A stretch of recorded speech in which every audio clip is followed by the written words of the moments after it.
quand on voit ce qui se passe, qui est quand même assez grotesque, qu'un président de la République élu par davantage de Français que ceux qui lui avaient fait confiance au premier tour de l'élection présidentielle, qui décide d'ouvrir et de tendre la main à un certain nombre de personnalités de droite, comme Édouard Philippe, qui l'a nommé Premier ministre, comme Bruno Le Maire, ministre de l'économie et des finances, Gérald Darmanin, ministre du budget, et qui mène un certain nombre de réformes que la droite a toujours soutenues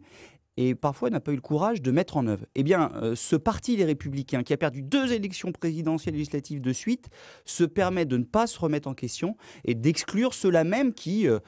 forts de leurs convictions, ont choisi de rejoindre le gouvernement d'Emmanuel Macron. Ou des députés comme Thierry Solère et moi, et demain, les autres députés LR du groupe Les Constructifs à l'Assemblée nationale, qui disent très clairement être de droite, mais être libres et en responsabilité d'accompagner le gouvernement quand il fait des réformes qu'on a toujours soutenues. Est-ce qu'on n'est pas là, au comble du sectarisme, au comble de la politique à l'ancienne? Quand on est dans l'opposition, on s'oppose systématiquement et on ne regarde pas l'intérêt du pays.